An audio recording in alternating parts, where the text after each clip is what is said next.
Hello, hello, hello, hello, hello, hello, hello, hello.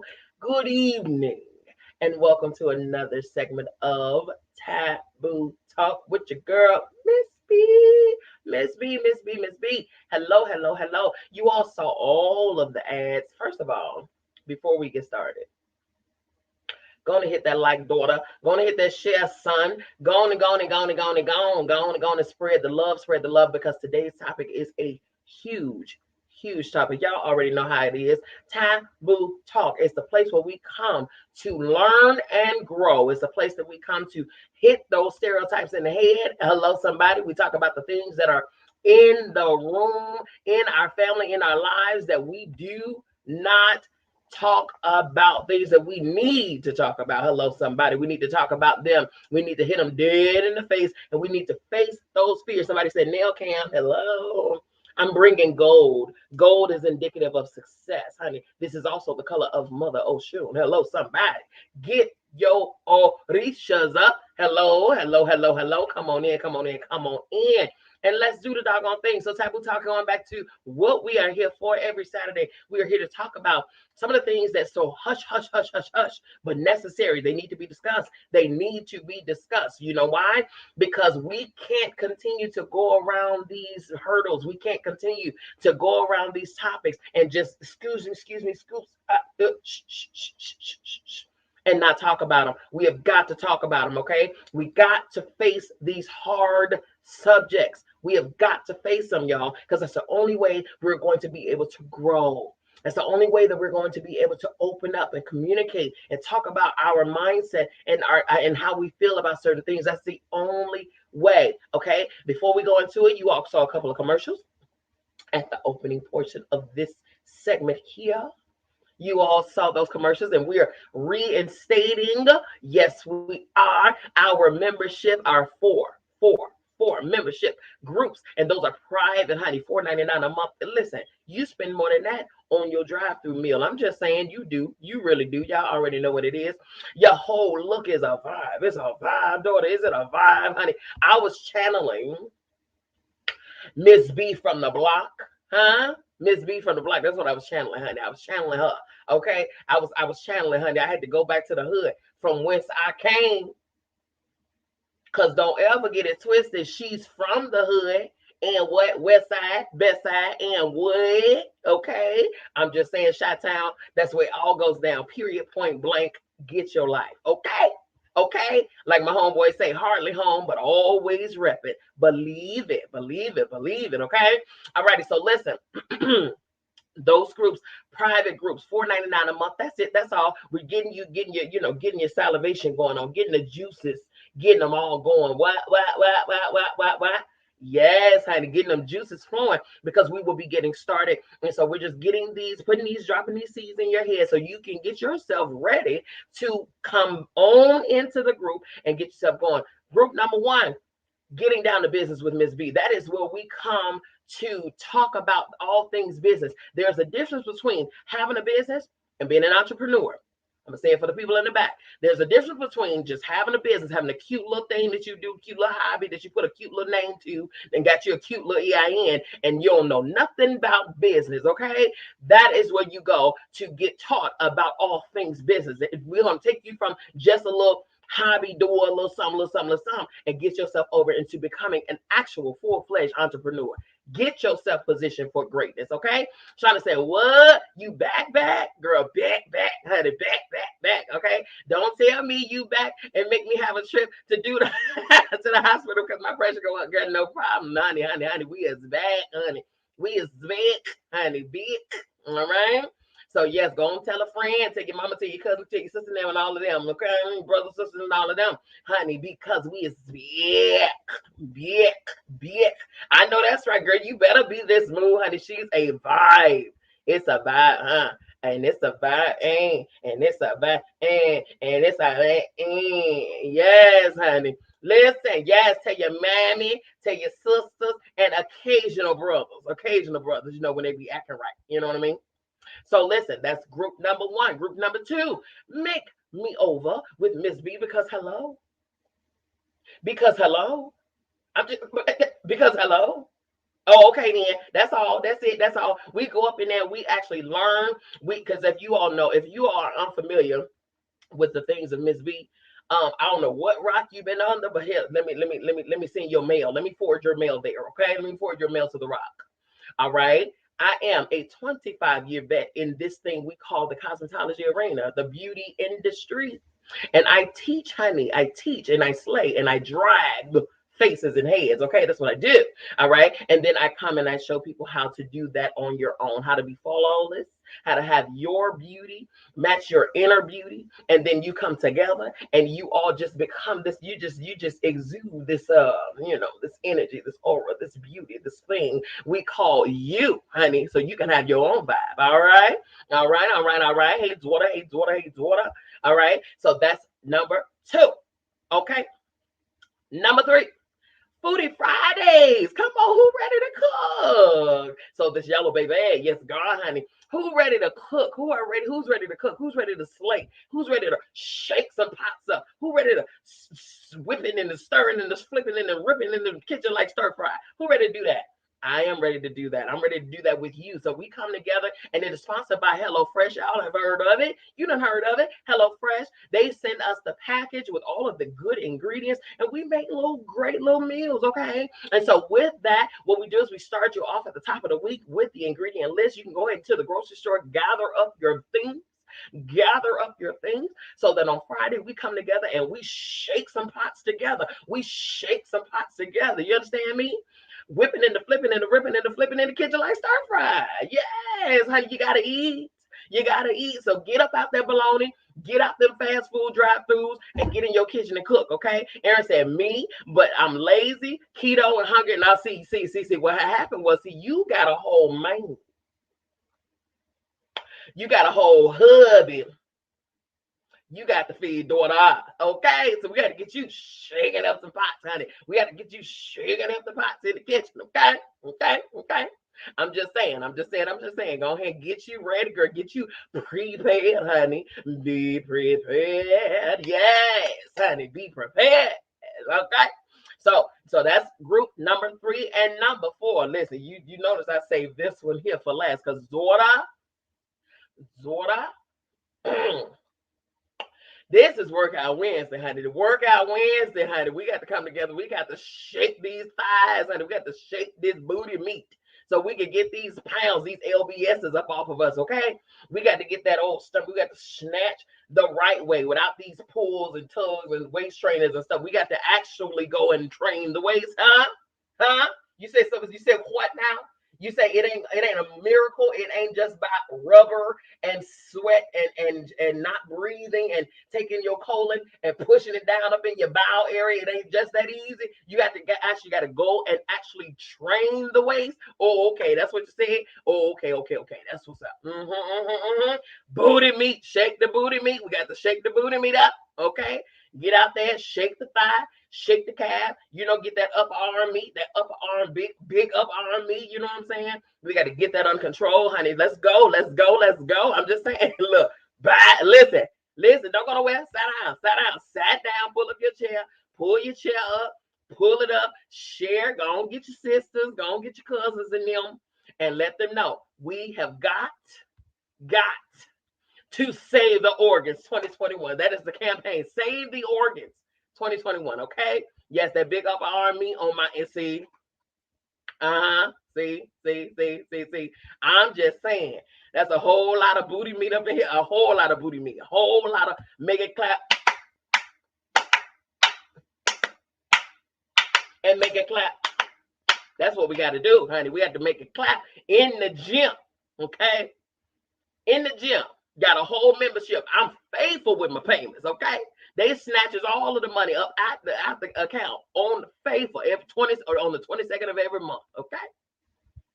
Ask me how I been to and Planet Fitness. And food and Workout Wednesday is sponsored by the Planet Fitness. Chapley. We got to get it back up in there, okay? Let's get it back up in there. Accountability, okay? We are stronger together, okay? We are stronger together, so we got to get up in there. All of us got to get up in there because, y'all already know that if we go up in there by ourselves, good and doggone well, it ain't going to happen. Huh? Over here, I got to talk to people over here because see everybody on the screen. Obviously, y'all done got yourselves together, right? Over here, people over here, we got to get inside the gym, okay? We got to do some work, all right? All right, so listen, with all that being said, all that said and done, okay? Listen, Tiana say, I need to listen.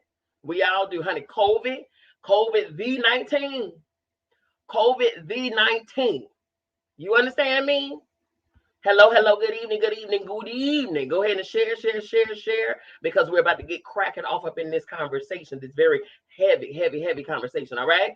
So listen, COVID V19 didn't play no games with us. Talk about some the freshman 15, baby. We had the COVID 50, huh? Aaron said, I'm gonna be there or be squared the booty. Okay, now that is not, if you listen. We gonna rebuke the spirit of SpongeBob off of the hind parts, huh? We rebuke the spirit of SpongeBob squared pants off of the hind parts of all of our viewers and our listeners and our supporters and the daughters and the sons and the mothers and the fathers up in here, okay? All righty. That's what we're gonna do. Okay? Yes, honey. The COVID 50. It's the COVID 50. That's what it is. Freshman 15. COVID 50. Okay?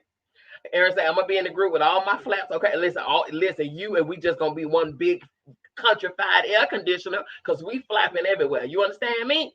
Okay? We got to get the flaps off. Okay, we are not the Wright brothers. We did not come with our wings attached, okay? Wings sold separately. We got to get the things up off of us, all right? Okay, so said all that. Those are all of our church announcements. Now we're about to get cracking, okay? We're about to get up in this conversation. Listen, death. When you all hear death, and at any point, before I even go into this conversation, at any point that you feel that you want to come on the screen and you want to add to the conversation, you want to give your feedback, you want the people to see your beautiful face, okay? Because, I can't be the only one out here shining the sun on you. Oh, okay, I can't say that. Wrong show, can't say that? Oh, okay. I can't be the only one standing on the screen, okay? So if you feel brave enough and you done gathered yourself together, huh? You done gathered yourself together because do I need to say, yes, ma'am, go get it. Go grab your tissue. Trying to say flaps. Yes, it's sad when you do jumping jacks and it sounds like you clap. But girl, listen. Yeah, make it clap.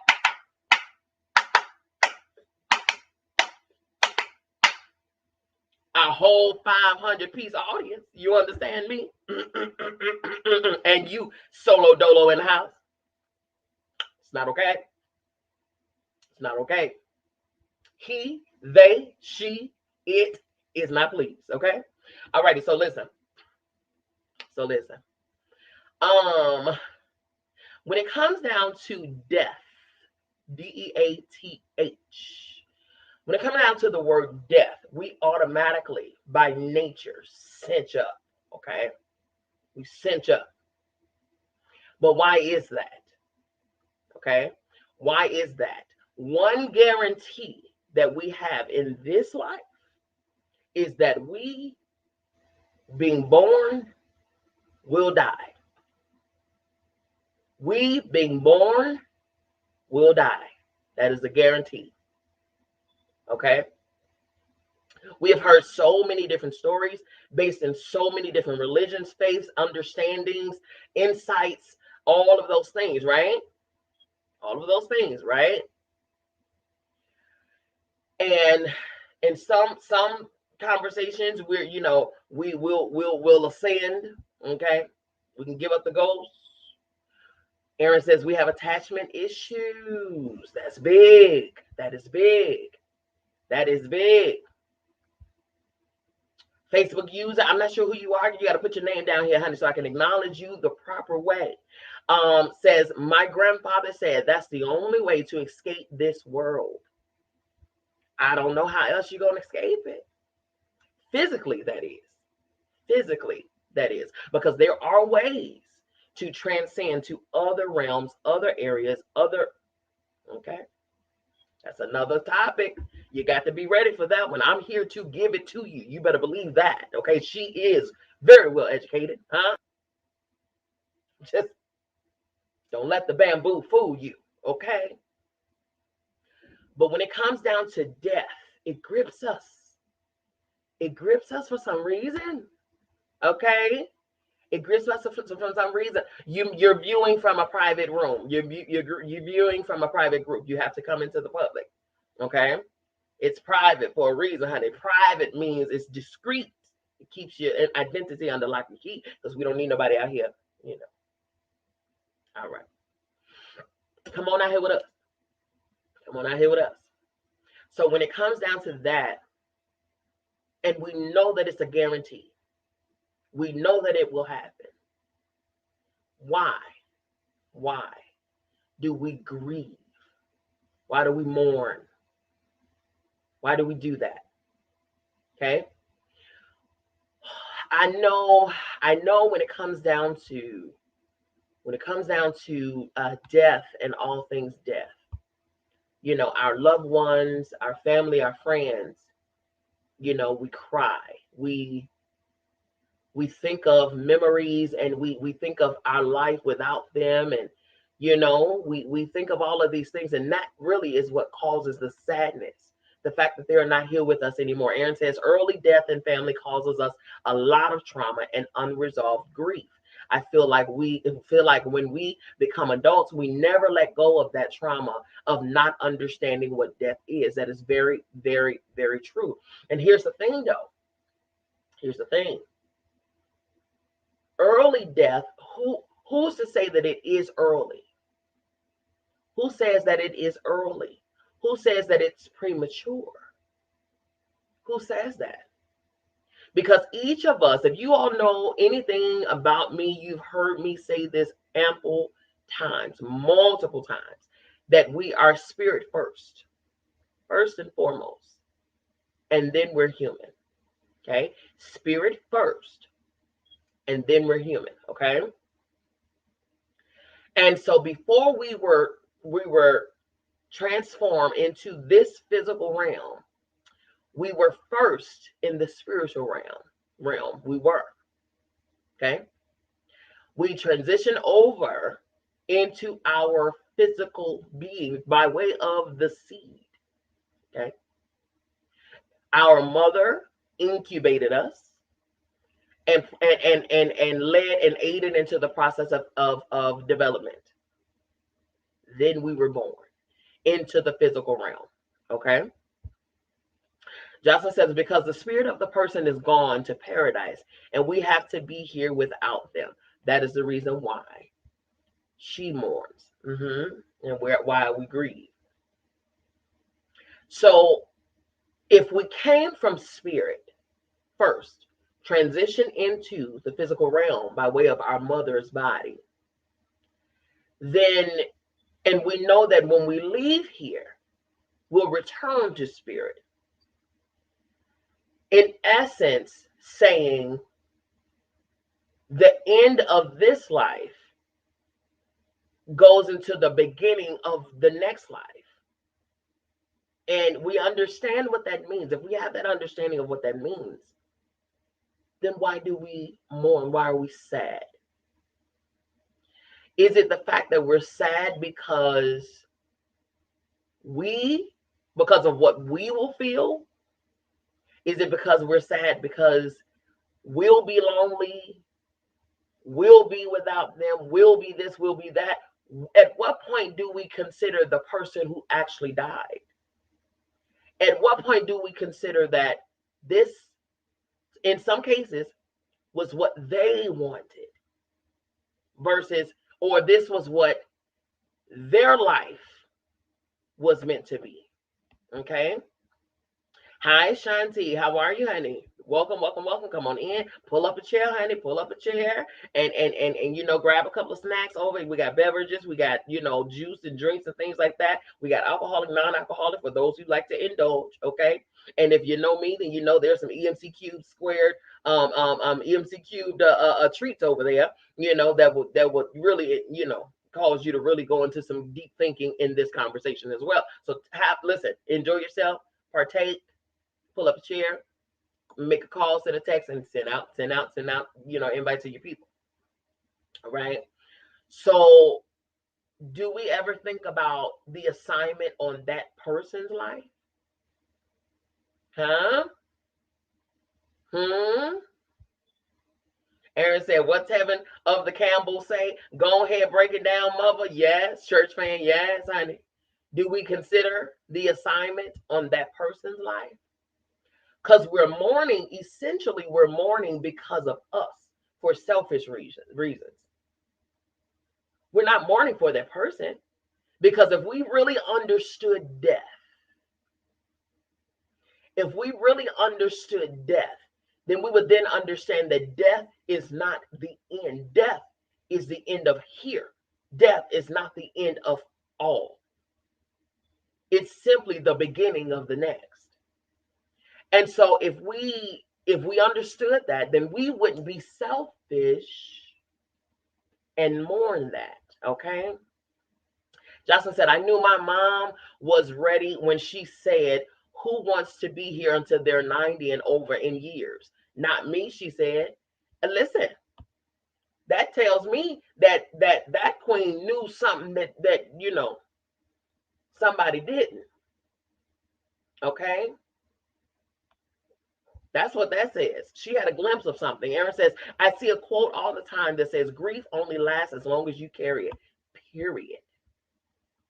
Period. I had an encounter. Everybody who knows me, you know that I bore a son. He passed. He was born and passed on April 24th. This 10 years ago. Okay, 10 years ago. He would have been 10 this year. Okay, and so of course, me not knowing any better. Okay, me not knowing any better. I'm hurt. I'm sad. I'm this. I'm that. You know what I'm saying? All of those things. And every year on his birthday, I feel away. I feel away. I haven't spoken to his dad in years, but I'm sure he does too, because that was his child too. I feel away, until I had an encounter on his birthday this year. I had an encounter, okay? And man, oh man, oh man, my eyes were open to the mere fact that, oh my goodness, that's another story. I'm gonna tell y'all that later on another date, because that in and of itself is a whole conversation. Okay, being mounted by spirit, being mounted by deities and things like that. Y'all don't listen. I don't need no church folks, because until you know what you're talking about, don't send for me, because baby, I will slay you. You understand? I will read you for filth, because you don't know what you're talking about if you try to come for me on that. Okay, I'm just saying. So that right there gave me a huge understanding about my son's life and his death, to the point where I said that day, I said, "You'll never, ever see me mourn him again. Ever." Because now I understand his reason. I understand his reason. Now, going to Shauna's question. Do you believe that when someone dies, that is their assignment here being completed? I do believe that in cases where the individual gave up the ghost, because that is possible for a person to give up the ghost, where you surrender your life, where you're done. You're done. Okay. That's those who are in they're in peace. They probably pass in their sleep. They just pass, sitting up in the chair, or just in a room with family members and friends. And 1 minute they're smiling, the next minute they look like they're sleeping. They're just at rest. Okay. But then and then there's some who, you know, in whatever case they have these accidents and things like that, or whatever we think would be accidents. But of course we know that there's nothing accidental in this realm at all. As above, so below. So whatever is going on, we understand that nothing is by happenstance. Nothing is by happenstance. Nothing is a coincidence. Nothing at all. We don't have to understand it. Nothing is a coincidence, though. Okay? But I do understand that there are some. I do understand that there are some where people in their own selfish behavior. She's talking about that being mounted and stuff like that. Again, I tell you, I don't do religion. I do relationship. I know exactly. I have my own. Baby, you don't even want to, you don't want to battle with this one here on that matter right there. Okay. You do not, because that ain't this ain't even what you want. Okay. You'll be well educated at the end of it, though. I tell you what. There are some who selfishly either remove themselves selfishly instead of consulting with aligning with their purpose in life. That's the only reason that you'll know whether your assignment is over, by knowing first what your assignment was. Okay?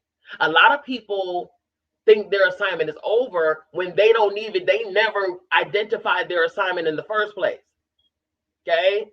Like some people who may have taken themselves out. Okay? I know that's right, Aaron. By some people who may have taken themselves out. Okay? You're not taking yourself out because, okay, I'm gonna finish with my assignment, I'm done, done here, and then boom, you take yourself out. No.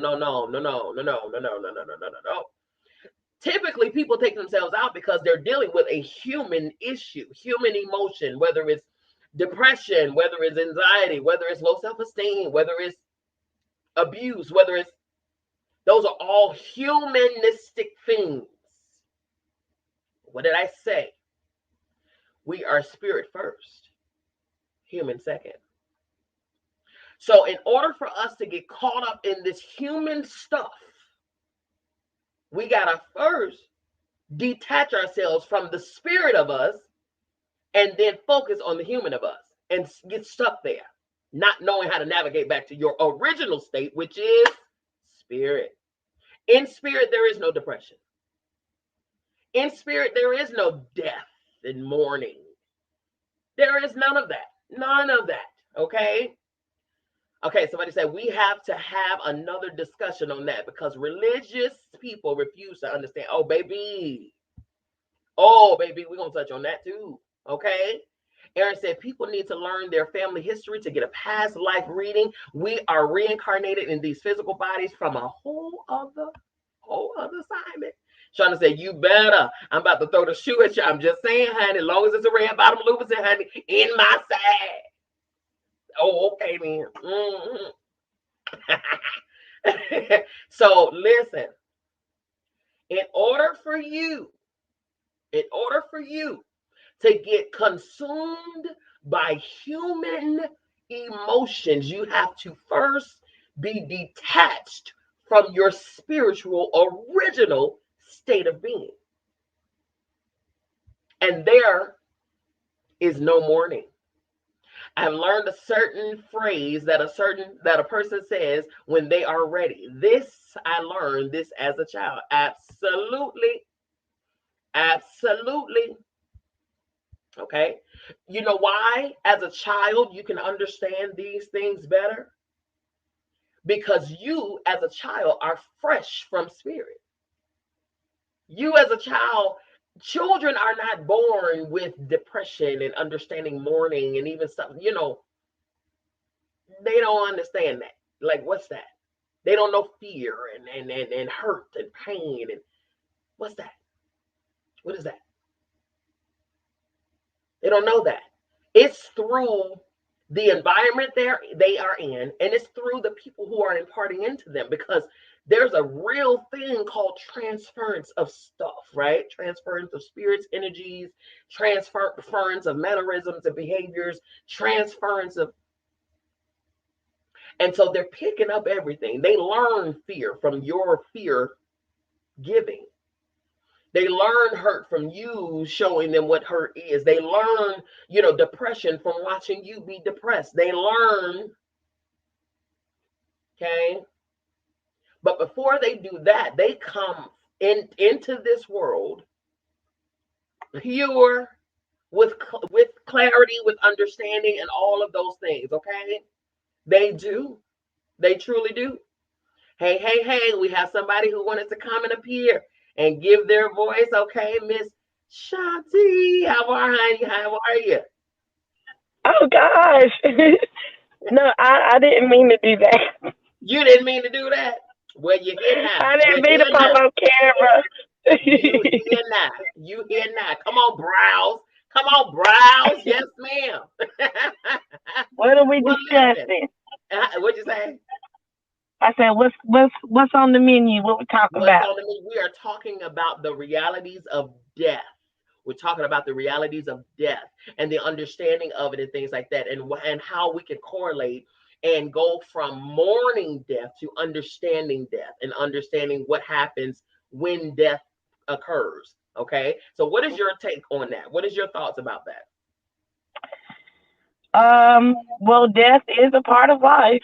Mm-hmm. Um, we have that beginning.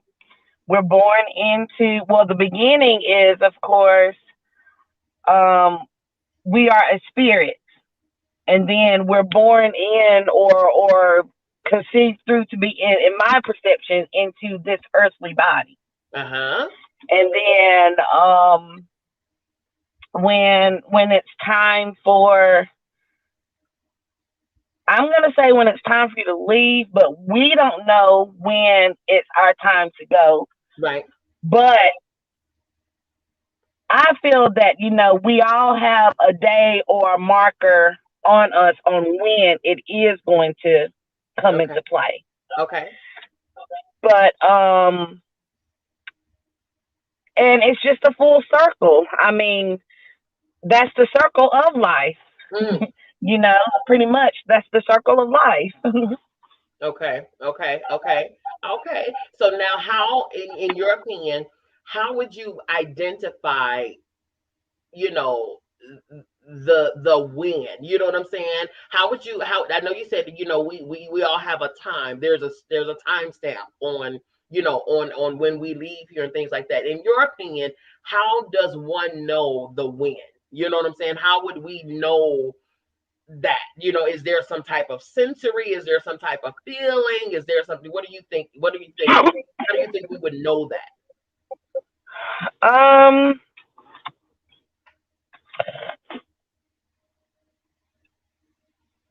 it's there isn't really a right answer, but Right, right. from my perspective, um, we basically, I take it as we don't know when. But let's say, for instance, there's someone that's in the stages of death, Mm-hmm. and they will begin to have that. You will know, I'm sure, will know the presence of what's coming to them, whether Mm. they have the feeling of fear, whether they have that sense of peace. Mm-hmm. They are going to know which way, or going to feel the essence of which way I think that they're going to go. Okay. For instance, I deal with patients. I work in the medical Okay. rent for world, Mm-hmm. and I have encountered some patients um, that when it's about to be close to their last breath, they would utter and say, help me, my feet are burning, help me, help me. Mm-hmm. So it's kind of like, I think, in that sense. Wow. But let's say in general, let's say right now, right now could be, I don't know if in the next 5 minutes my heart will stop, my breath is out of my body, and this phone will drop. Right. Right. So Right. I think it's, then I think it. Then I feel it's how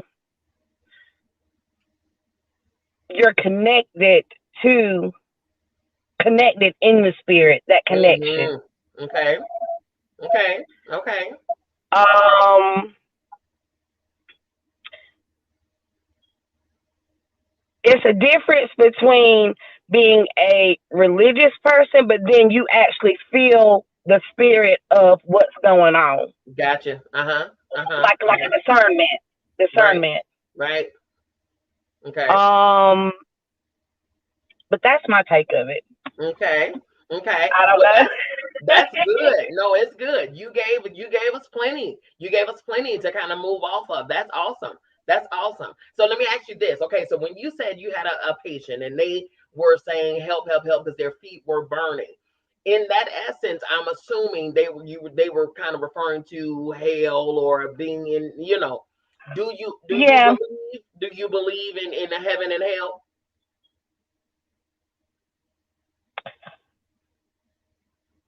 Well, growing up in the church, I guess it's more heightened to believe that, we, in general, everyone, once we leave this earth, we're going Yeah. to transcend to heaven, Gotcha. you know. Hmm. Um, Now, I do believe that there is a heaven and a hell, or if to term it that way. Hmm. Um, but I also believe that, when we know that we're doing the things that we're supposed to do, that, in other words, is now I'm not sure if you're talking about God or Jesus or anything, but when Right. we know I'm that we're listening. doing things, and we can ask our question of, did what I do today, was it pleasing to God? Uh-huh. Uh-huh. Uh-huh. Uh-huh. Okay. Okay. Then that takes you to another level, another elevation. Mm-hmm. Mm-hmm. Mm-hmm. Um, and it's like, for instance, there are some people out there who are atheists or satanic. They have a belief or a God, that they want to bow down to, kneel to, pray to, Mm-hmm. in essence. So, like I say, it's the connection. So if you feel and believe that there is a God, a creator, who placed your spirit into your clothing, this body, Mm-hmm. then, I'm not sure how I'm trying to put it Yeah, no, out there, I'm but picking up what you're putting down. I'm picking up what you're putting down. Okay, I am. but I to me, am. it's a connection. Yeah. To me, it's Okay. a connection, Okay. and you don't have to be in a church building to have that connection. You don't have to be watching, um, let's say, a church service or something on television. Your connection is how you want to commune with Him on your day to day life and your day to day walk. Okay. You Okay. know, and and not everyone may believe like this, but I truly believe that um you you hear the Lord speak to you and communicate to you in the path and the ways that you should go. Mm-hmm. Um if you choose to seek him in that area, or that type of presence. Okay. So But so am I'm I not sure to? how I'm trying to say what I'm No, trying I to got you. say, I but got you.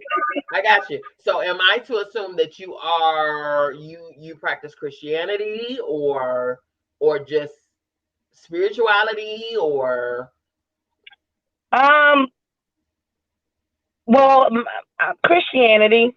okay. Now you hesitated on that, daughter. What Well, I mean, because I don't really know what someone would mean by spirituality. okay. Okay. Okay. Spirituality is not necessarily um you you worship Christ. Okay. Spirituality is Right. you know that there is a higher force, a higher source, but it's not necessarily a nameless God. You know what I mean? or Okay. Jesus, or you know what I'm saying, where you understand and you can attach and you can transmit and you can communicate with spirit, okay, with spirituality, with spiritual beings, deities, and things of that nature. But you're not. It's not necessarily, don't have to necessarily be Yahweh. It don't necessarily be Yeshua, Jesus. It don't have to necessarily go by way of the Son of God, and you gotta Right. drink of the blood and eat of the body. Okay, Right. yeah.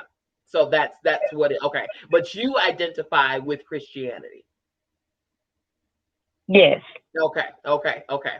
All righty. All righty. So listen, I appreciate you. I appreciate you because I know I don't want to have you on the hot seat, and all of that stuff. Asking Am I you getting bad reviews? But I thank you so very much. I appreciate you for coming on and things like that. You can absolutely, you don't have to, you can tap out and then watch from, just a regular Facebook page and things like that. But be sure to share and bring your people in. Okay. Okay. Okay, honey. But wait, Hey, before I click off, I okay. just want everybody to know that I love you, B. You are a wonderful soul. You really are the most Thank genuine and you. most humble out there. And Mm, we go back in high school. absolutely, absolutely. Thank you so very much, honey. I do appreciate you, and thank you for your support. Thank Mwah. you for your love. Yep. Thank you so very much, honey. Okay. You're welcome. Okay, man.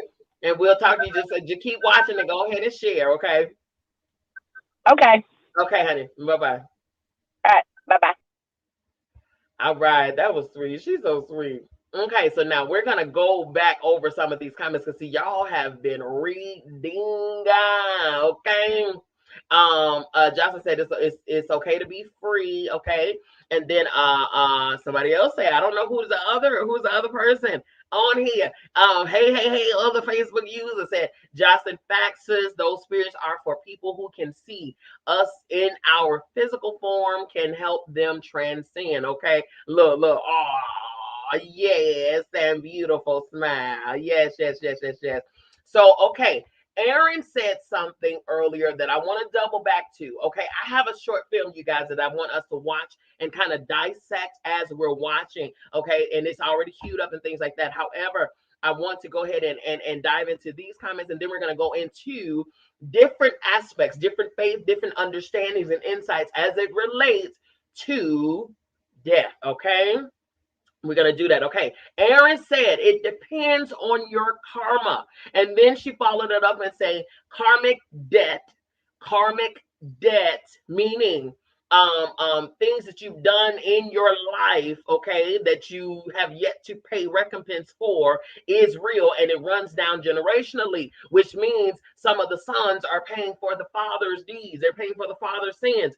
That is known today, okay? That is known today. Absolutely. That is what your determining factor is going to be. How you lived in this life for sure. Okay. Shauna said, now Shauna had a word, honey. Shauna had a word. She says, I'm leaving when my assignment and my work in this body is done.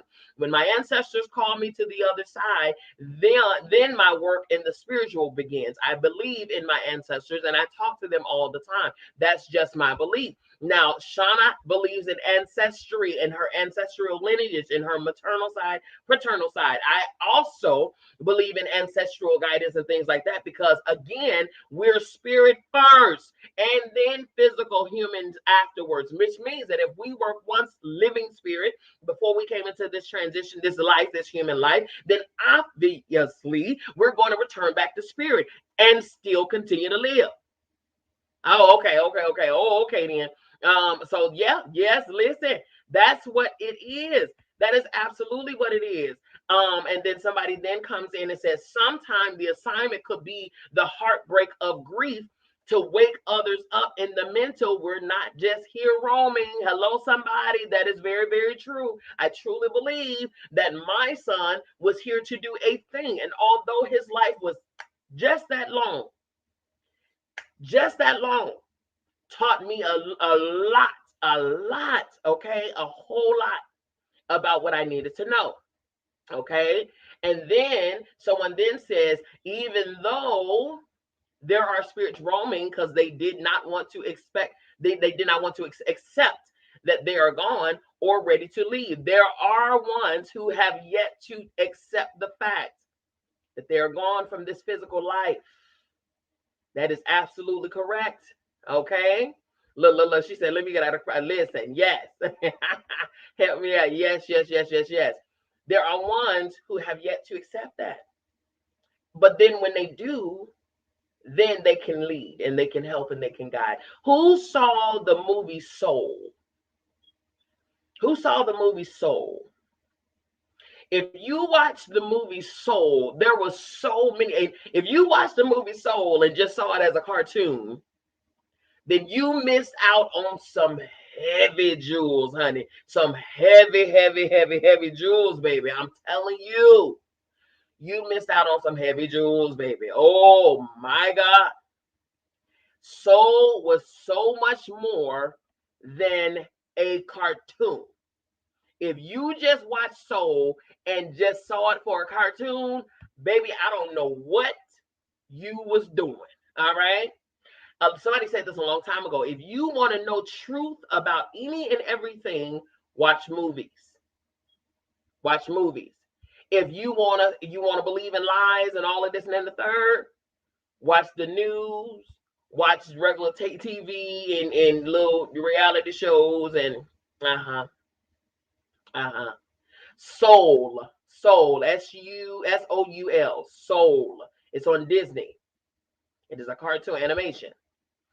Baby, baby. If you want to know about before, during, and afterlife, like as close to accurate as possible, like it's like it's so close to accuracy, it's not even funny. Okay? Listen. Okay? He said this man is a movie head and my attention span is real bad. Listen, when I tell you, baby, baby, that is a movie that you cannot only watch one time. And I'm gonna tell you something. That was one that, and this is how connected to spirit I am. Okay, I get communicated by I communicate with spirit. Spirit communicates with me by way of visions, dreams, astral projections, and things like that. Okay, on a regular. You understand? Uh, Tiana says the lessons start very early in the movie and will grab your attention ASAP. ASAPually. Okay. And one of the scene is the scene when, and I'm not gonna do the spoiler at all, but I am going to identify one scene. I cannot play it on here for rights and purposes and ownership, copyright and all this and the third. But I'm gonna say it for those of you all who've seen it, then you'll understand, you'll know exactly what I'm talking about. When he first dropped into the manhole, and he ended up a little, little ghost or whatever on this illuminated white track or conveyor belt or walkway or whatever the case, and then on both sides of him he was surrounded by blues and purples and stars and things like that. Okay. um that scene, and I'm talking about, I saw the movie. She said give a little trailer.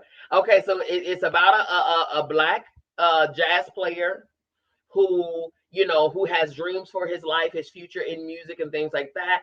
Life happened, called a detour, ended up in a career that he didn't want to be in. He still had his passion burning for his lifelong, desire of being a jazz musician and things like that, a well-known jazz musician and whatever the case. So he gets his first big break. Get a call, this, then the third. So he's excited about it and he running and he going to tell everybody and this and then the third. Okay. Dodging every accident he could have ever dodged. Okay. Not even paying attention to it. And then when he tells everybody he's excited about it, he's getting ready for this big break, what happens? He goes and walks on the phone. He's talking on the phone, not paying attention to his step, walks and runs, falls into a manhole. And then he dies. Okay. Or goes into a coma, wherever he went. He wasn't in his body. Okay. His spirit then goes onto this journey to, I don't know, there was no hell, there was no heaven. But he goes on this journey to go into the afterlife. All right. So when he realized what was happening, he was like, "Oh no, no, no, no, no, no, no, no, no! I'm not ready. I got jazz to play. I got a gig tonight. I got da da da da da da da da." So the entire movie is him trying to get back into his body so that he can continue to live out his life. When in essence his life was over, he was already counted as, being over and things like that. It's, it's he's trying to get back into his body, okay, into the physical realm. Aaron says air signs don't know to not tell you the whole movie in 10 seconds at all. Okay, at all. That'd be me. Sorry. Okay. However, in this movie, the journey, you see the journey of him in the spirit realm. He's navigating in the spirit realm. You see the before life, you see during life, you see afterlife. You see those things. You also see little intricate pieces like when you daydream, where you are, what's happening. Okay? What's happening, the whole 9 yards. Yes, however, continue. Listen, that's okay. Hey, Tamika, come on in, grab a seat, girl, get some refreshments and some drinks and some, some treats over there. Grab a seat, honey. And then share. This movie is so jam-packed with jewels that I've seen that movie, I can't even count how many times. Because you're not going to get them all on the first time you watch it. You're not going to get them all the first time you watch it. I can guarantee you that. Okay.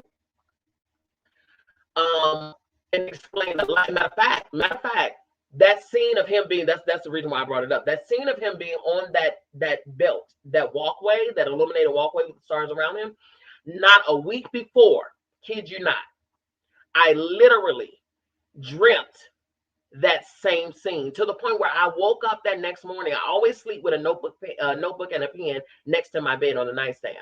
I literally got up and drew that scene out. I drew it out. I always draw what I see. I always draw. Because I myself was on that conveyor belt. I was on the illuminated walkway.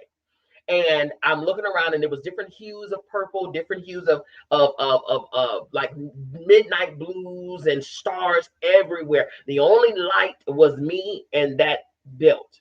Okay. And I was sitting Indian style on the belt, just at peace, wasn't in a scurry, wasn't afraid, nothing. Okay. I remember this distinctly, like it just happened this morning. I kid you not. And I didn't move. I was just sitting there, just looking around, just amazed by the stars and the beauty and the colors. The colors were like illuminating, like hovering in the air, almost like northern lights. Okay, but they were purples and oh, so pretty. And next thing you know, I look in front of me, and there's this being, super tall being, in front of me, like it standing like a person. Okay, standing like a person. Let me email Saul and give Miss V a roll. He's happy to say, "You so silly." Standing like a person in front of me, right? And had on this gorgeous cloak. It's almost like the shoulders were like very, very straight, like straight. Okay, straight, very, very, broad. And the shoulder, almost like the shoulders of this cloak were pointed.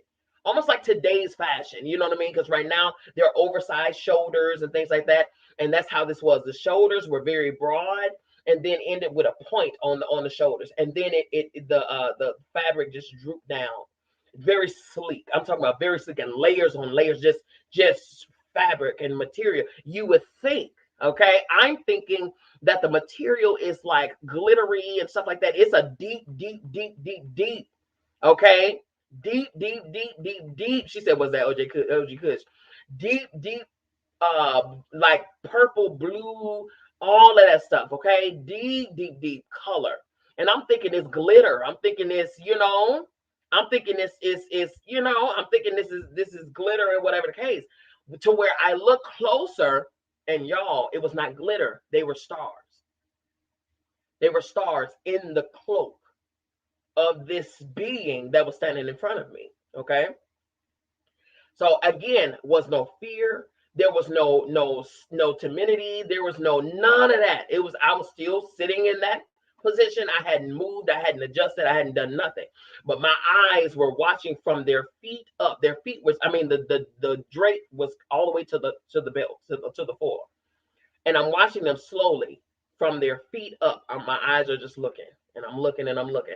And I noticed that their hand was inside the pocket of that particular cloak. And I'm looking, I'm still going up, going up, going up. By the time I get to the neck part, I go to look at the face, and there's no face. It's just this large, this light, this bright, bright, bright, bright light that I couldn't even look at for real. I was like this, I was like this, because the light was just bright on this being for their face. Okay. Next thing you know, I see their right hand coming out of the pocket of this cloak. And it was not a hand. Again, it was that same bright light that was on their face.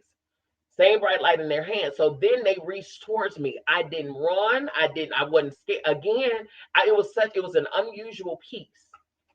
So they reached towards me and then reached into my chest, inside of my chest. When they did that, my head slowly rolled back like this. And out of my mouth and my eyes, straight to the sky, came that same light that was on their hand. And then when that happened, and it kind of went on for maybe about 10, 20 seconds, I came out of it just like that. And I woke up and I drew it. Okay? I drew it. So that to me, in spirit realm, because again, I understand spirit talk, okay? I was being transmitted. That light and that power was being transferred to me, okay? Transmitted to me in my being. Ever since then, and that was months ago. That had to be like either December or January. Ever since then, my understanding has been enlightened and illuminated like never before. I don't see things differently. I don't hear things differently. Oh my God. Listen, spirit shows you continuously. Do you hear me? I don't see things differently. I don't hear things differently. I don't walk different. I walk different. I don't talk the same. Okay, at all. So does that mean he gave you the light and power to give to the world? I don't know what the assignment was. I'm getting it as I go. I didn't know at that time. All I know is it was transferred over to me.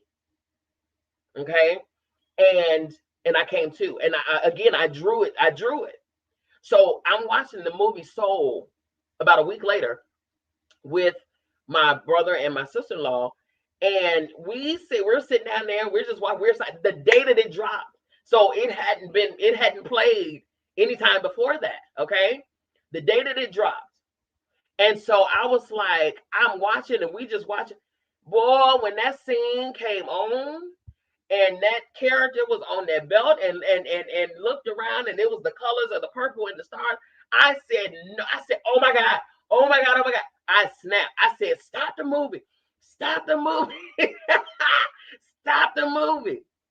I said, y'all, I literally had a dream about that scene right there. That scene. And instead of him being on the belt, it was me on the belt. Listen, blew my mind. Blew my mind. Okay. So this right here, I said that to say this. Yes, we are physically here in this physical realm. But the problem is we get caught up in this physical stuff. Okay? We get caught up and lost in this human stuff when we are not supposed to be getting caught up in that. Okay? So when we get caught up in that, we lose sight of the spiritual stuff. It's some conversations that I can no longer have. I can't even attempt to have. It's some people that I can't even attempt to have a conversation with right now because they would vex my whole spirit. You understand? Because the insight is not the same. It just won't be. It won't be the same. They wouldn't have the understanding. It would be like talking to a wall because they don't understand what's supposed to be and what's going on and stuff like that. They don't get it. They don't get it at all.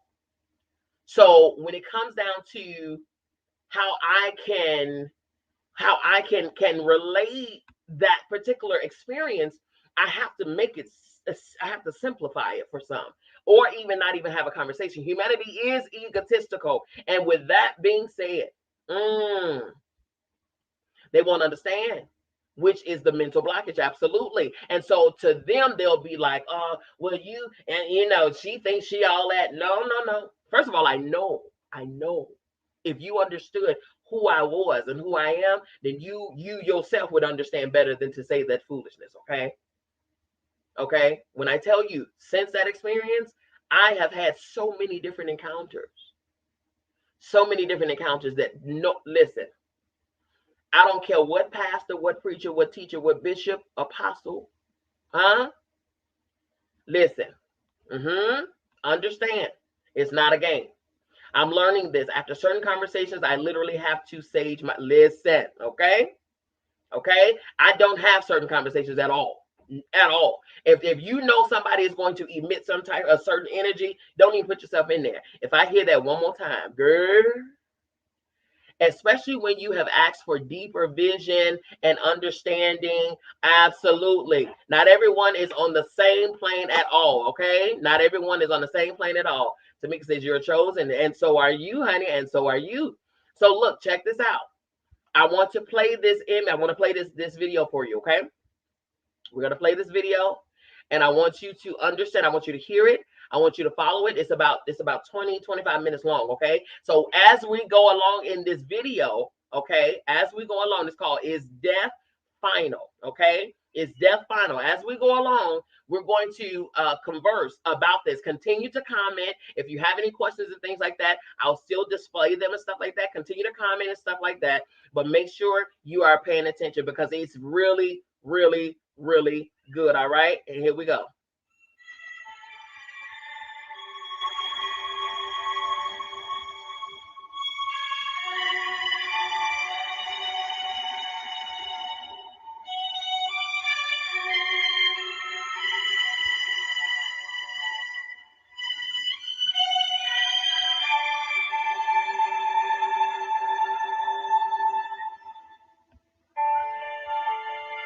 As far as the cosmos is concerned, there are bigger questions. As far as I'm concerned, none is bigger than life after death. Whenever a loved one dies, whenever children die, we cannot help but wonder, is anything beyond? On the one hand, it seems absurd that my personal conscious awareness, having come to exist, will cease to exist. On the other hand, it seems more absurd that my mental life can survive the death and dissolution of my brain. For as long as I remember wondering anything, I remember wondering this: is death final? I'm Robert Lawrence Kuhn, and Closer to Truth is my journey to find out.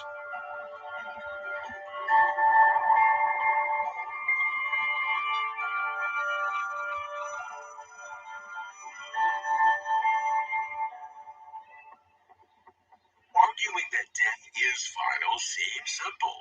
No body, no life, no brain, no awareness. Sure, I'm obsessed with the accuracy of the answer, but I'm also intrigued how this question, is death final, probes human yearning and ways of thinking. I put the burden of proof squarely on those who claim that conscious life can survive death. Believers must make their case that death is not final, offer explanation, present evidence, muster arguments. I start with an outspoken theologian and megachurch pastor who takes the Bible seriously, but can buck tradition, Greg Lloyd.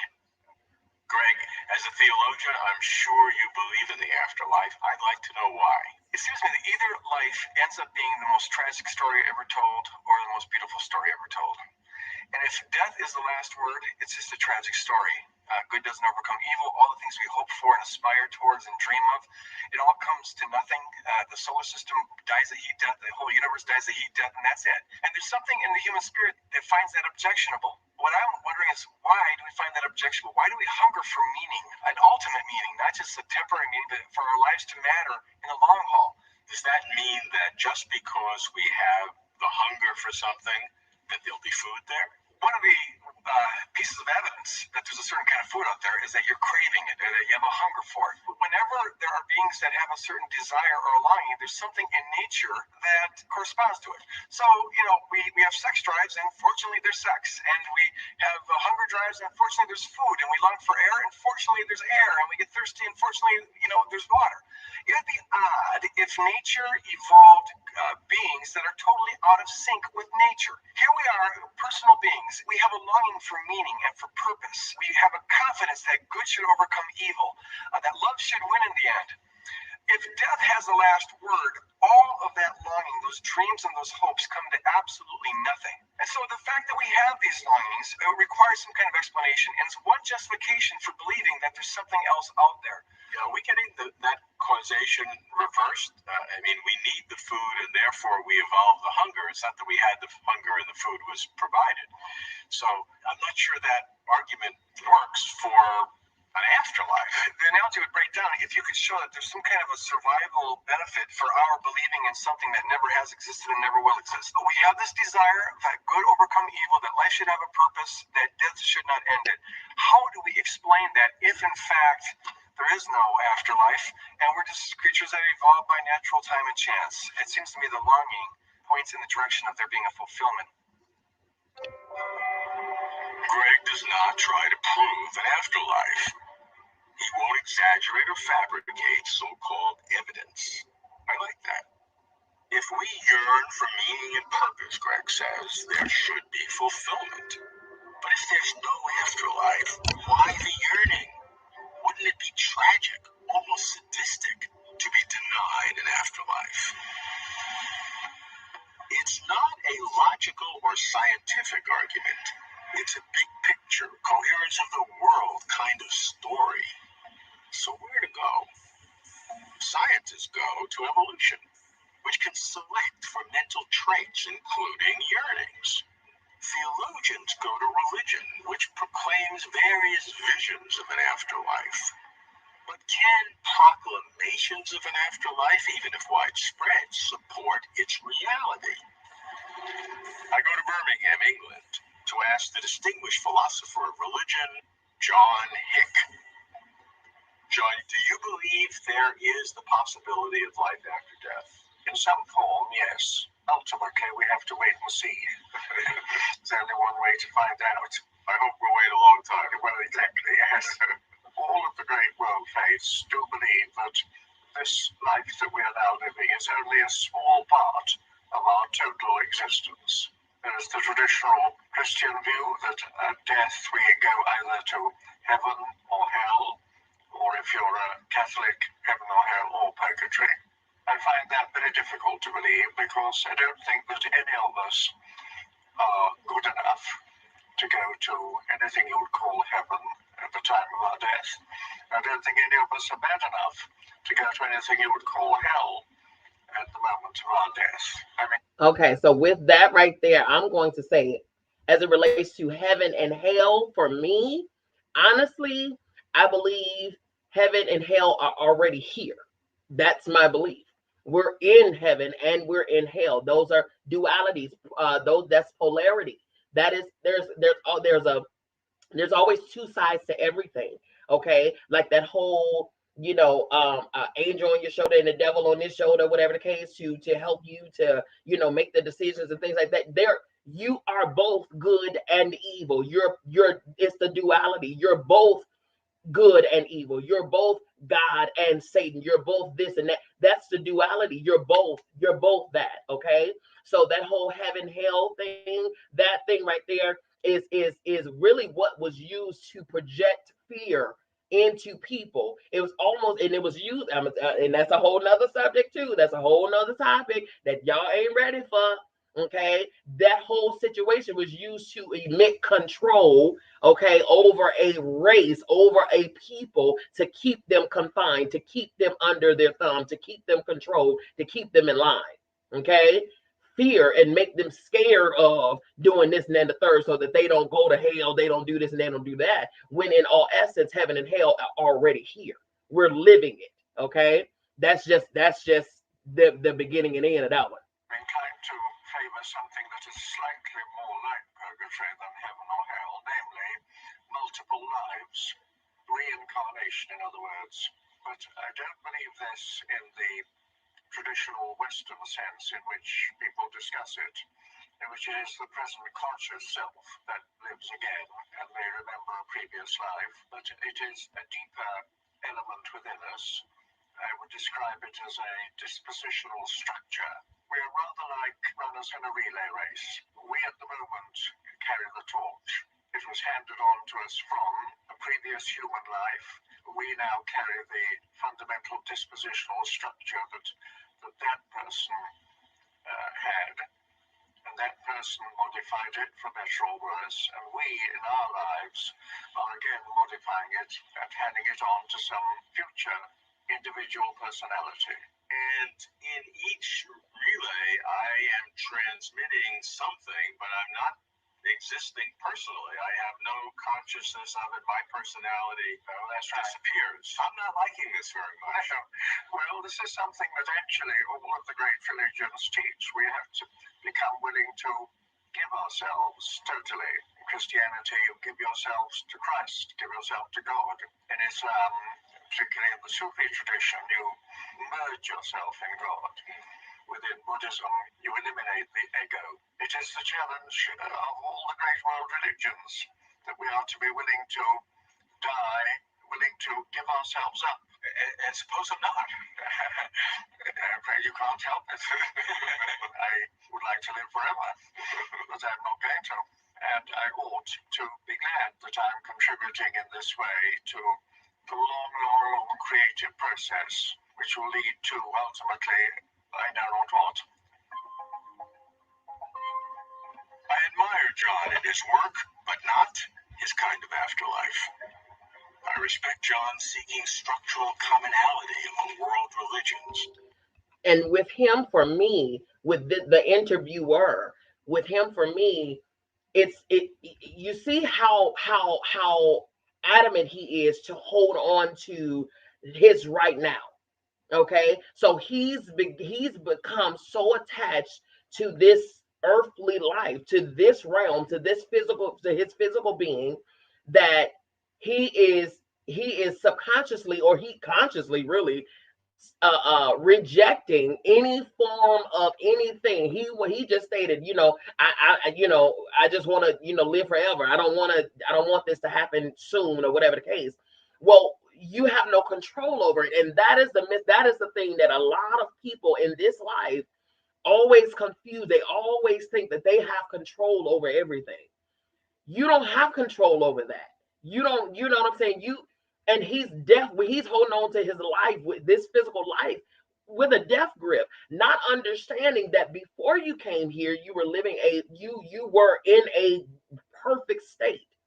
And then after you leave here, you will be in a perfect state. Like, what is so lavish about this life, this physical human life, that you just can't let go of? It's fear. It's based in fear. It's the fear of the unknown. That's all it is. But not giving ourselves up as the price of post-mortem survival. I'm not kidding. I not want reincarnation to be real. Lose my personality, be subsumed, disappear. I dig beneath these religious doctrines. The common denominator of all afterlives is consciousness. Could the only thing truly real be consciousness? You have to start with some premise. I go to La Jolla, California, to visit the Indian American holistic physician, Deepak Chopra. The question is, what is Deepak, how do you look at death from the standpoint of consciousness? I look at death as creativity.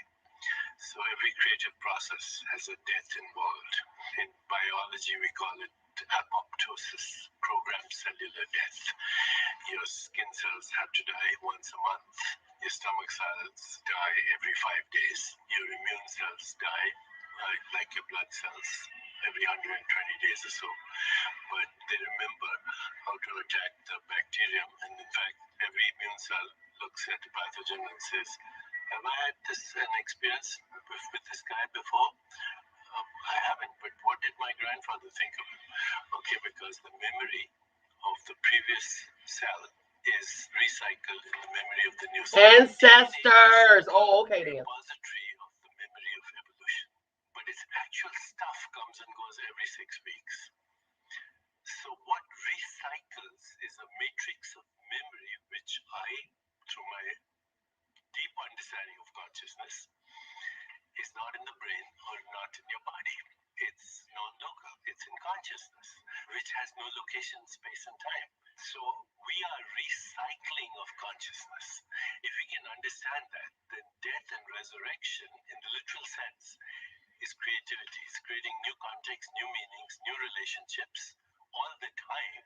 I'm hesitating to use the word reincarnation because it gets lost in religious ideology. Yes. But there's no question that everything in the universe recycles. Everything. I appreciate the poetry of recycling, but it doesn't do very much for me. As long as you think of yourself as this little skin encapsulated ego dragging around a bag of flesh and bones, yes, it does. But I have a certain sense of my own personal consciousness, like my own personal awareness, and I like that. Are you going to take that away from me in some cosmic consciousness after death, or recycling?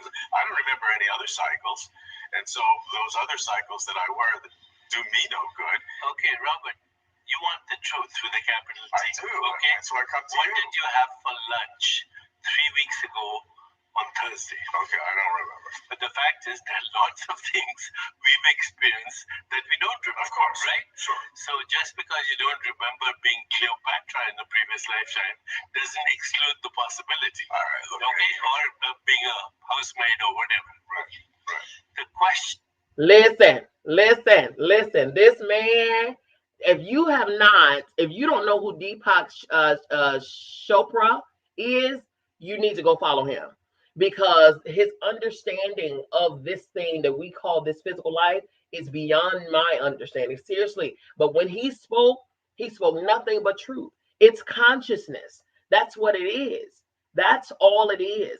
And we are recycling consciousness. You understand me? When it comes down to understanding who you are in this life, in this realm, you have to understand that you once were something else before this. Each lifetime, there's an assignment. Okay? Each lifetime, there's an assignment. And yes, there are past lives. Yes, there will be future lives, because you are energy. You are creation. You are creativity. You are, the synchronicity of all things universe. You are connected to every single thing. And to think that your life is just compacted in this little bitty life right here, and like he said, in this little bitty skin and bones, you dragging around this little body, or whatever the case. Listen, the interviewer already has it in his head that he wants to believe what he wants to believe. Absolutely. He's so stuck. He has a death grip on this life right here, that he can't even understand or fathom that there was something before this life. There's going to be something after this life. And there are things that he went through in past lives that he needs to understand in this life. He needs to go and be able to get there. And just like Deepak said, he says, when it comes down to your brain, your body, that stuff don't matter. You know why? Because this brain was only birthed when you were birthed in this life. This brain doesn't transcend this life. This brain came when you were born, when you were being developed in your mother. That's when this brain was brand new in your body. So this brain will only hold what's in this life. Okay, your life, your experiences in this life. What holds all of your experiences, whether it's in past, whether it's in future, whatever the case, is your consciousness, i.e., your spirit self, i.e., your heart space, and all of those things. Not your physical pumping heart, but your spirit life, your consciousness. Okay, and in order for you to understand what that entails, you have got to reconnect yourself back to yourself. You got to reconnect yourself back to yourself, because as long as you so busy worrying about this life and the joys and the pains and the hurts and this and this and that and the money and the job and the business and the baby daddy and the baby mama and the husband and the wife and the kids and this and that, you will be stuck right here. You will not be able to gather onto greater things, greater information, greater understanding, because you're too focused on your humanistic life right now. You're not understanding that you are spirit first. Spirit first. And as spirit, as energy, as consciousness, it has no death. It does not die. It lives forever. It is going from one assignment to the next. Seriously. Oh my God. And it took this man to break it down. When he broke it down, I almost, well, man, when I saw this the first time. What is our real identity?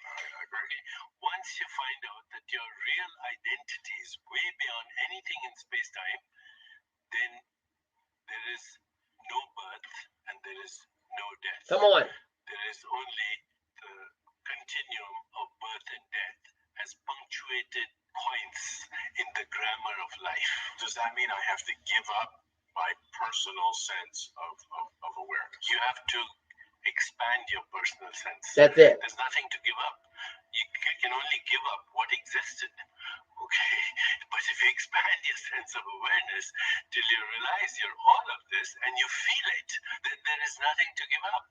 You are the universe in this little impermanent life form. Well, I know it's me. If you can awaken yourself into the awareness of your bigger identity now, you will never fear death. Come on. You will know that that is who you really are. Yes. That's a different sense than I have today. It's a sense that I don't exist. It's a sense that I've blended into a cosmic consciousness. No, you don't. I'm not sure that's worth it. If you can witness, I'm not sure I want that. Okay, listen. Why do I want that? In any given day, it's like disappearing. In any given day, I don't want to disappear. Listen to me. As long as you don't confuse yourself with the role you're playing right now as Robert, you're free. Yo. If you're attached to the role, then you're in the melodrama of fear and existence, which everybody is going through their existential crisis. You're like a guy in a movie theater who has forgotten that they're watching a movie. Come on. You're the witness of the movie. It's your destiny to play an infinity of roles, but you're not the roles you play. You're the eternal witness in which the roles come and go. And you better get hold of that internal witness, because it's your ticket to reality. Come on. It's your ticket to freedom. Woo. It's your ticket to immortality. Yo. Yo. Wait. I gotta play it back. Hold on. I gotta play it back. You have to expand your personal sense. There's nothing to give up. You can only give up what existed.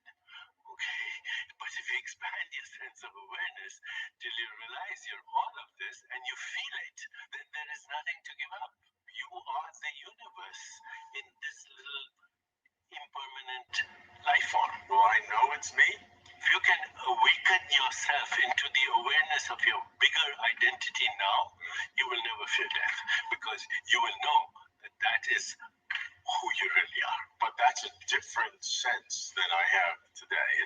It's a sense that I don't exist. It's a sense that I've blended into a cosmic consciousness. No, you don't. I'm not sure that's worth it. If you can witness, I'm not sure I want that. Okay, listen. Why do I want that? In any given day, it's like disappearing. In any given day, I don't want to disappear. Listen to me. As long as you don't confuse yourself with the role you're playing right now, This, y'all.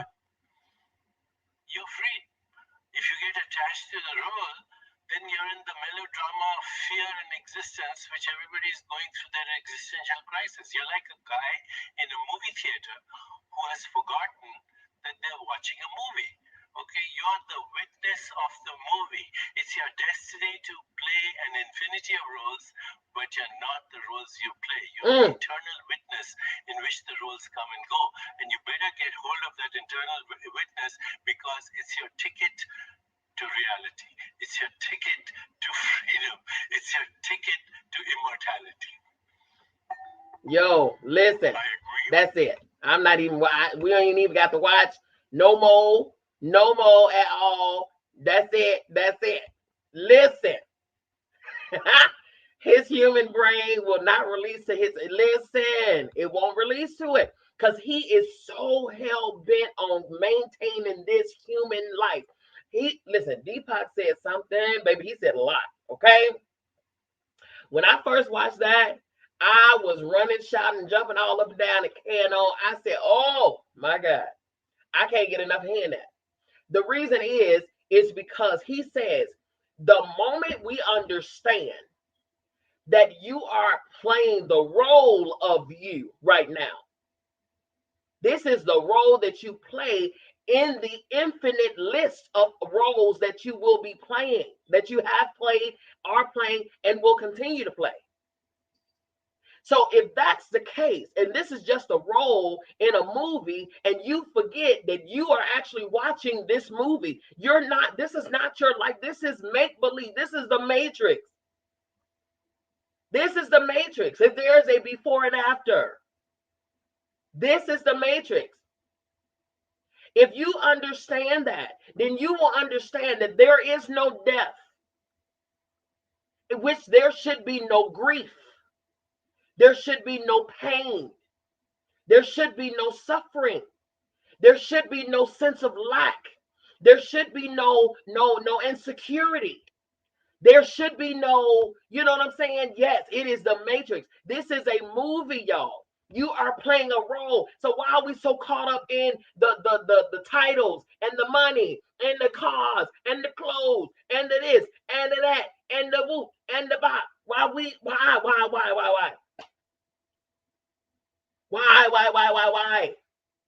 Why are you so invested in the things of this life, when you should be just as invested or even more invested in the things of your role? What are you here for? Identify that.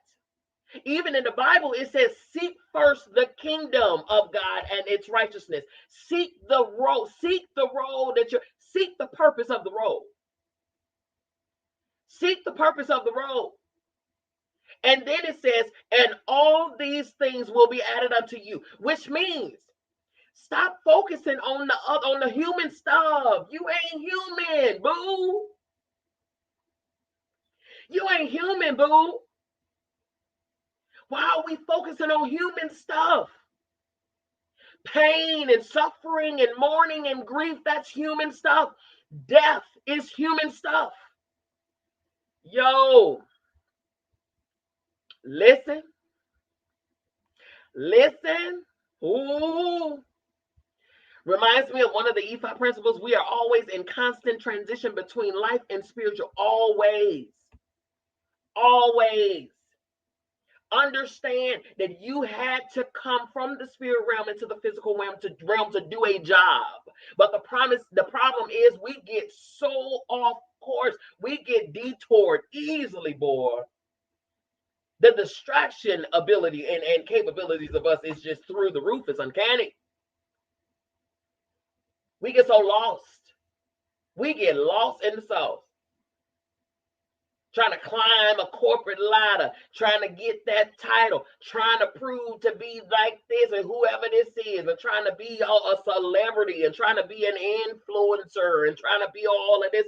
For what? Because what are you influencing to do? Do you have your influence attached and aligned with your purpose and your role here in this life? What are you doing? Or are you just rolling, just moving and shaking and doing things that are not in alignment with why you're here? And people wonder why they got to recycle and do this all over again. Oh, another conversation, another show? Oh, okay. Because you didn't complete your assignment the first time you was here.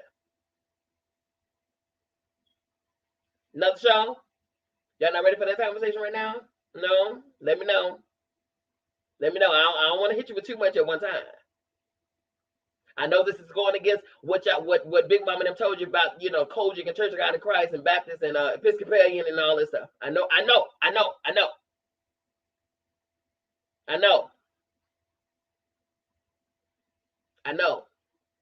A lot of this stuff, even down to religion, a lot of this stuff we do because our elders, our parents, grandparents, they brought us into it.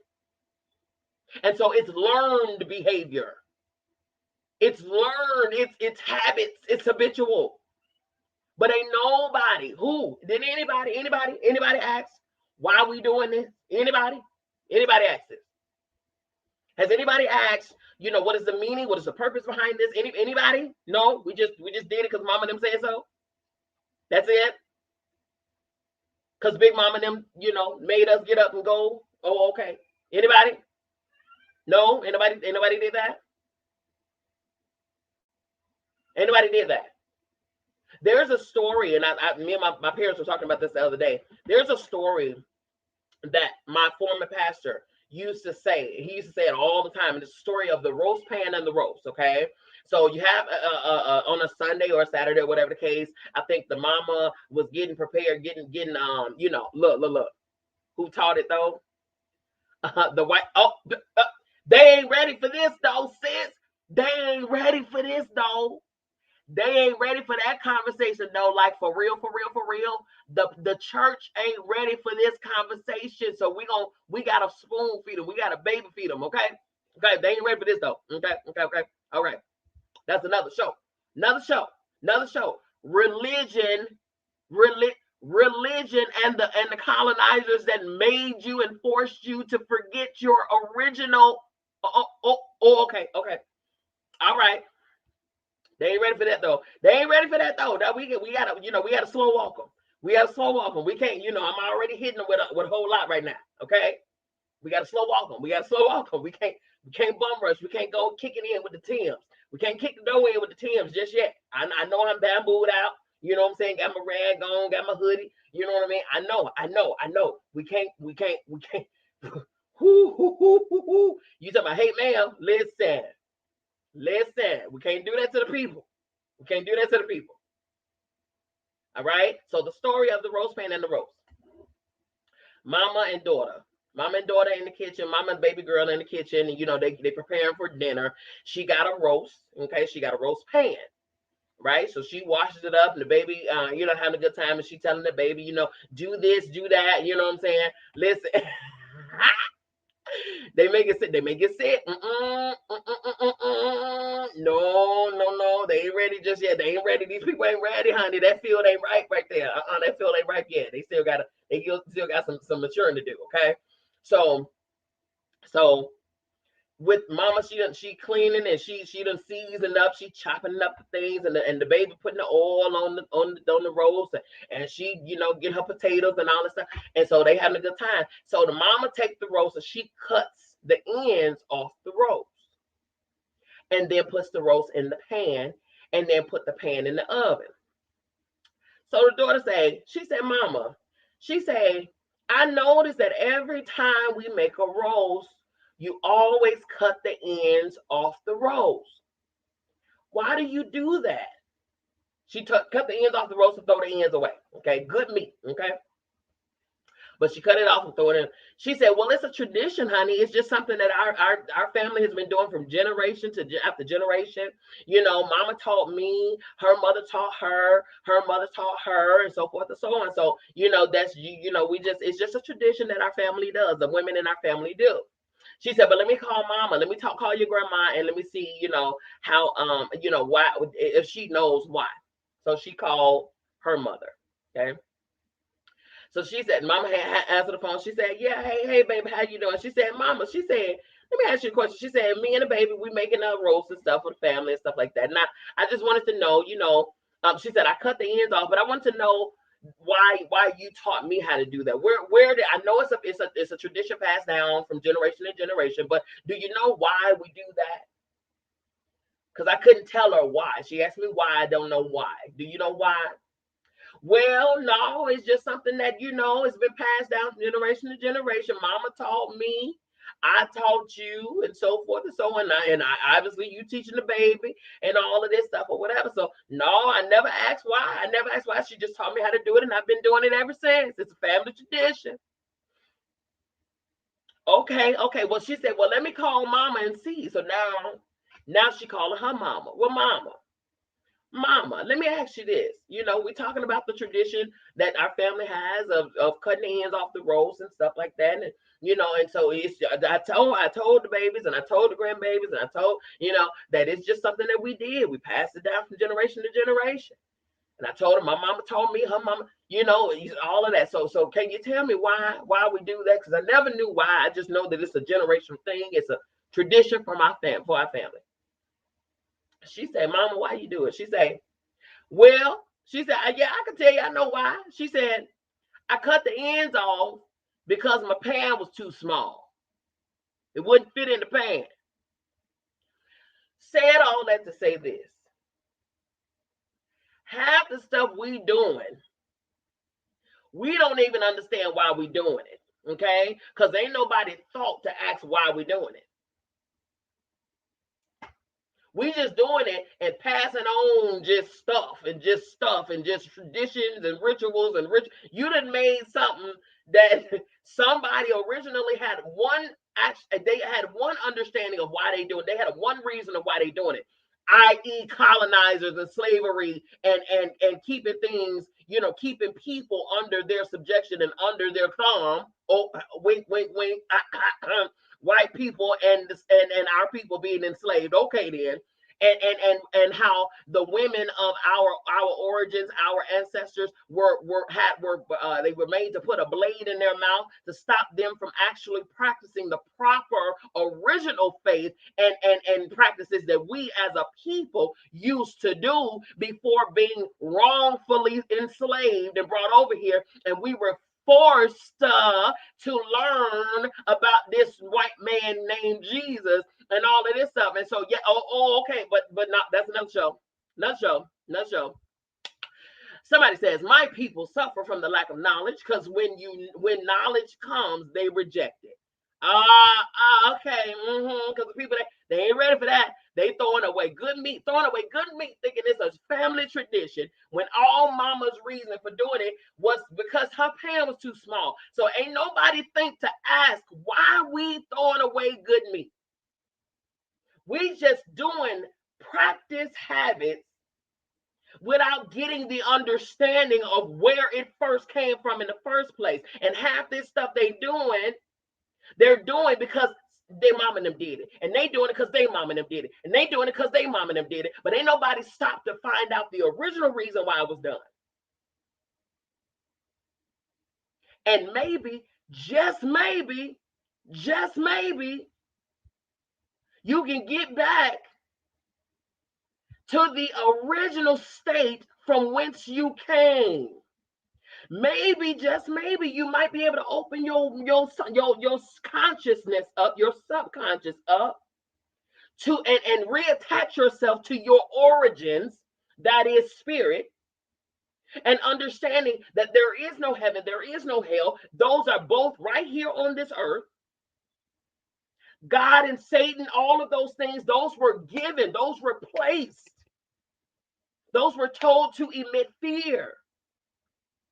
But all of that is within you. Polarities, dualities, there's a good, there's an evil. Boom. All of that resides on the inside of you. Another trick of the trade, I know, I might be exposed to some people. They might not be able to get their offerings on Sunday. I know. I'm just saying. Another trick, another scheme, another scam was that you can only find salvation because you got to be saved. You can only find saved from what I don't know, but you can only be find salvation if you go to a place, because Lord knows you can't find it where you at. Lord knows you can't go within yourself and get your own freedom there, because in your consciousness lies everything that you need. In your spirit man, in your heart space, in your origins, in the original place of which you were birthed, that spirit that you once are, that you are 100% of, that life that you lived before, that spirit, that being, that deity that you are, you go within to find your answers. Not to other men who don't know what they are either. Okay. All right. I back off. All right. I'll leave y'all alone. I ain't gonna pick on you too much. They don't know what they doing. They doing stuff just because of tradition and this and then the third.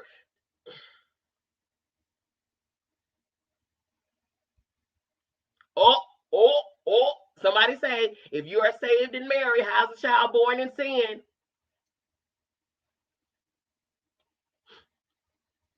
I'm just asking for the people in the back. I'm trying to see if I can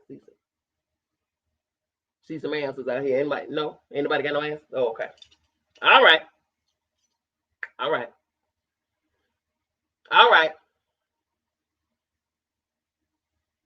When you understand who you are,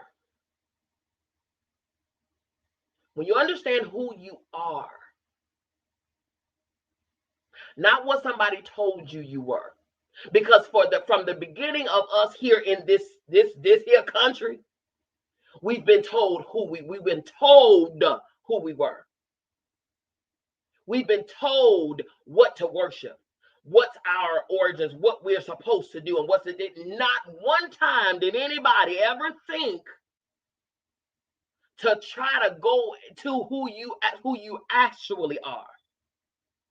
Go beyond the conditioning that was given to you, forced upon you, when your ancestors were enslaved by these colonizers.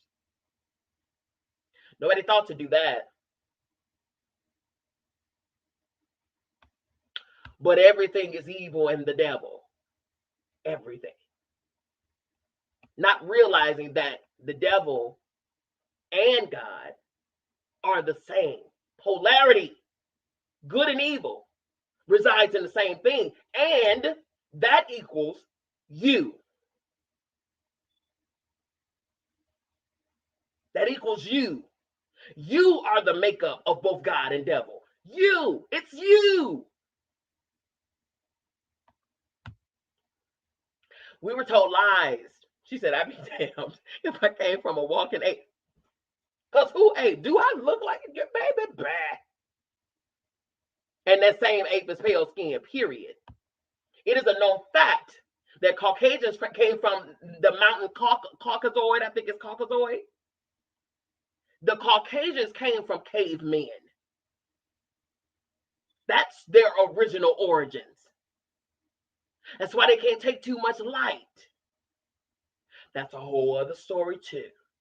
Y'all ain't ready for that. You want to know the real of what you are? Go to your source. Not the one that was given to you. The one that is you.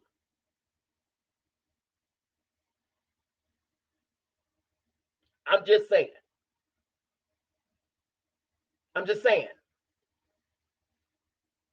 So let's make this full circle. Let's land this plane real quick.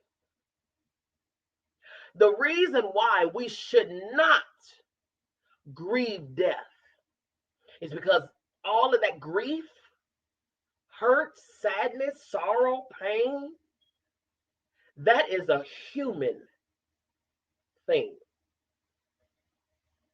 Because if you understood spirit and you understand assignment, then you would understand that death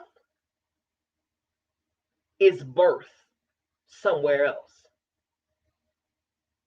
You would understand, and you would not mourn, yet celebrate. You would celebrate because that person gets to start somewhere else and do something else.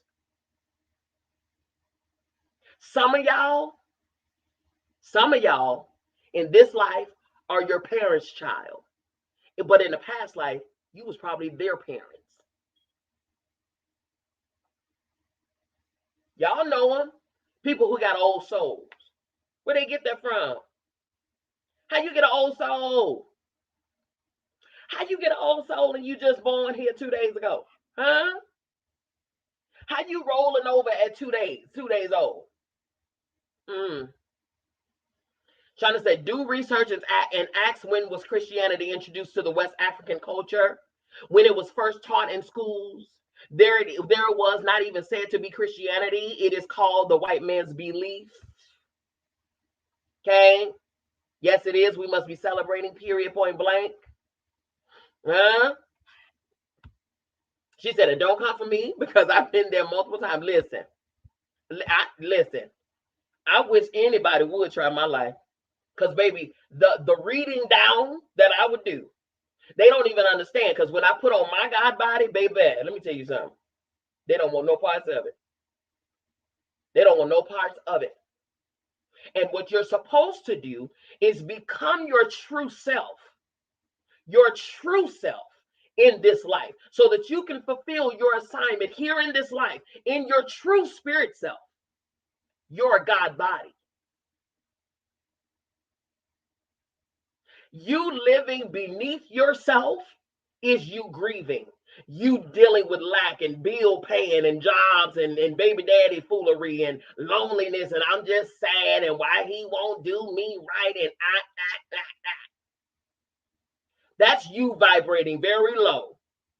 That's you underneath, living beneath your God body. That is you living in this human life. Because you, as your true self, what is that? What is grief? What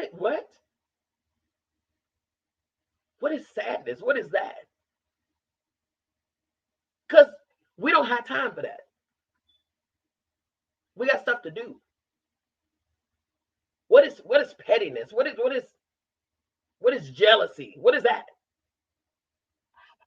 What is that? Okay? Period. What is that? What is beefing with other women and beefing with other men? What is that? What? Arguing with folks back and forth. What is that? What is that? Lacking creativity and don't have a thought in your original thought in your mind. Why? Why don't you? You are a creator. You are a God. You are everything. In your world where you originate from, there is no time, there is no space. You don't bend to time. Time bends to you. What you will and what you say is what will be done, period, point blank, because you know who you are and you dwell there. And you dwell there.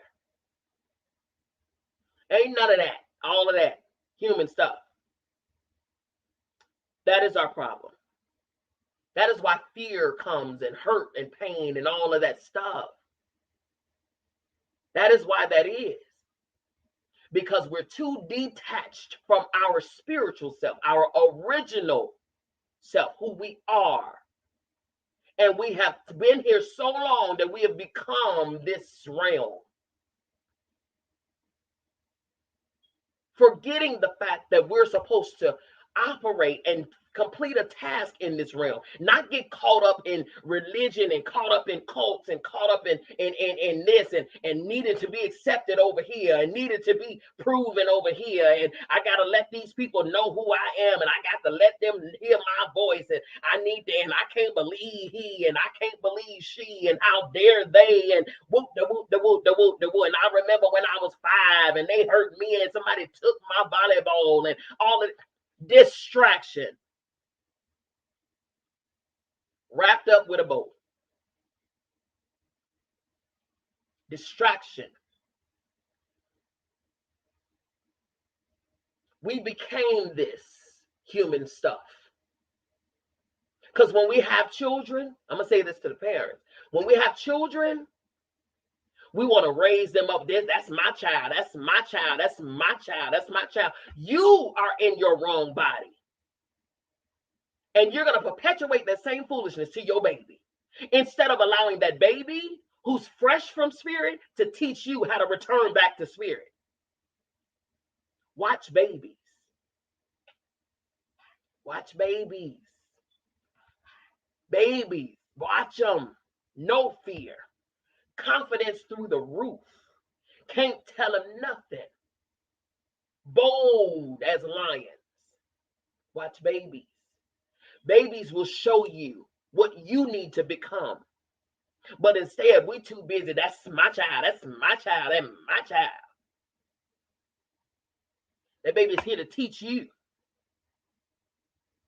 how to return back to a childlike state where you can then be bold. Not focus on foolishness. Not focus on things of this world. Because there ain't a baby alive that is focused on the things of this world. They're too busy being themselves.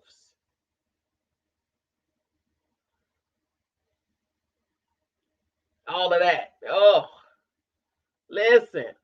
I'm telling y'all, I ain't ready for this conversation. The reality of death is, there's no such thing. There's no such thing. There is no such thing. It is not to be mourned. That is not a spiritual thing. Mourning. No. No. No. Not at all. The death of this realm is the life, the birth of another. It is not to be mourned. If you are sad because a loved one transitioned on, it's because you're sad for yourself. Because you don't understand that this person, that loved one that you are so holding on to, is on another assignment. They're on another assignment. You forget the fact that you'll see them again. They're just on to something else. You'll see them again. They're spirits. They're emitting around you all the time. All the time.